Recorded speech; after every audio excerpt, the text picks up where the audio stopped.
Alright guys, and welcome to another video. Today we're going to be talking about what is the best Wrath of the Lich King Classic raid composition for 25-man raiding. By the way guys, not many people know this, but if you subscribe to the channel, you will grow 2 inches on your big toe, which can be very useful in a number of survival situations, so make sure to hit the subscribe button and get loads of sub-free content in the process. So I just got out a Discord call guys with someone extremely knowledgeable in the Wrath of the Lich King private server scene. He knows a lot about the game from playing it for about, over 10 years. You probably heard of him. He's called the Warcraft Bible, and what he's recommended me is to stack 12 Affliction Warlocks. And then after you've got those 12 Affliction Warlocks, all you do is get some filler support roles to support those Warlocks, and then you're just going to absolutely melt the content. But in all seriousness guys, when it comes to making a balanced setup in Wrath of the Lich King Classic, it is much easier than TBC since most buffs are now raid-wide, so you're much less restricted on what comps you can make. You don't have to put an Elemental Shaman with Warlocks anymore, for example. As you can see here on the screen, you can get all of the buffs and debuffs from 12 players. And I think once you've got those 12 players that can provide all those buffs and debuffs, then from there, pick good players. Pick good, reliable players who are actually going to turn up to raids and pump on the meters. People who are going to min-max their classes, they're going to take the time to go into class discords and learn everything they can about their class, they're going to sim their own character. Proper good players who you can also get along with and actually spend time in Discord with over the course of several months. And that's how you make a good raid composition in Wrath. Get your buffs and debuffs with about 12 players, then just start building a good raid team of friendly people who are good players. Bob's your uncle, video over. But for the sake of the YouTube algorithm, I will carry on talking now. As you can see, pretty much everything is covered here apart from Vampiric Embrace from a Shadow Priest. We've got all the juicy buffs for the melee DPS and all of the casters. Like for instance the melee haste. Blood Death Knight's actually providing that because they can spec for that. The 5% physical crit, Druid provides that. 13% extra spell damage, and the Boomkin and the Unholy Death Knight can provide that. And we're also getting the extra 5% spell crit from a Fire Mage. Then you've got all your resource returning buffs. Judgment of Wisdom, you've got mana replenishment buffs which can come from a number of different sources. You've got Mana Tide Totem, and then obviously Rapture and Revitalize, which returns not just mana but energy and rage and runic power from the Resto Druid and the Discipline Priest.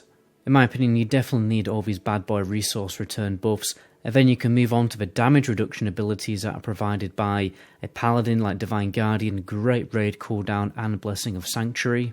Then you got your cooldown buffs like Power Infusion, Tricks of a Trade and Unholy Frenzy. Absolutely everything is covered here with just 12 players.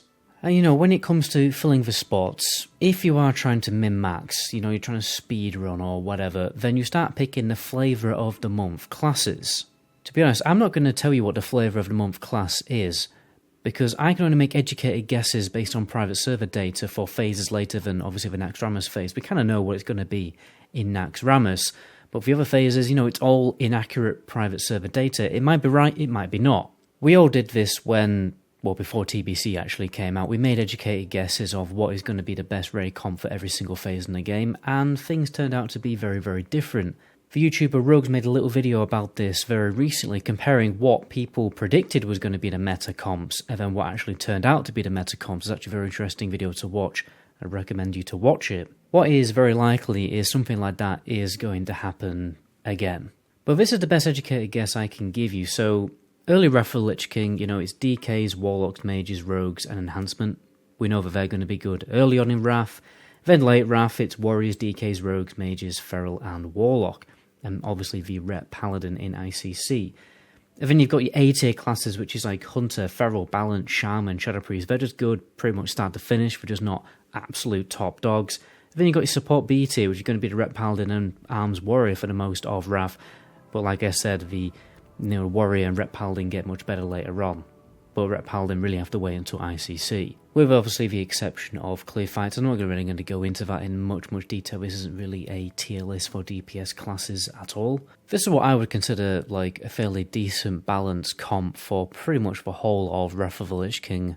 Obviously certain specs are definitely going to change, And I think Fury Warriors will be implemented more later on in Wrath of the Lich King's lifetime, because obviously I've got none here. Around about Ulduar, Travelground Crusader, and definitely ICC, you will start to see more Fury Warriors, 2 to 3. But when you no longer need the 5th healer, you can get this healer to respec to Shadow. Bob's your uncle. And this is what you're probably going to see later on in Wrath of the Lich King's lifetime, like Icecrown Citadel level. You'll see maybe 2 Rep Paladins, more Fire Mages than Warlocks, definitely more Fury Warriors, probably less Enhancement Shamans, more Combat Rogues than Assassination Rogues, and to you probably may see 2 Feral Cat DPSs in a 25-man. You may even see, a couple Balanced Druids because they're really good for AoE. You probably see more Marksman Hunters than Survival Hunters, and, you may see 2 Marksman Hunters in a 25-man comp. That wouldn't be out of place. You might even see 3 Combat Rogues instead of 2 Retribution Paladins, It's all based on the flavour of the month classes, which is going to change per phase. The point I'm trying to make here is there's a number of ways that you can make an ideal comp, because it's much easier in Wrath of the Lich King, because you can get all your buffs and debuffs about 12 players, and then, like I said, just pick good players. I'm going to take an educated guess that the majority of your people watching this video are not in some kind of world record holding speedrunning guild, right? So just calm your beans. In my opinion, too much min-maxing is really what kind of kills the classic WoW spirit, and it's what burns people out. You really got to find that nice middle ground where you're doing enough min-maxing so you don't absolutely suck and can actually clear content, but you're not doing so much that you're pushing raiders to get bored and burnt out of the game and want to quit. Got to find that middle ground, guys. Anyway, my name is MetaGoblin. To the next video. Ciao.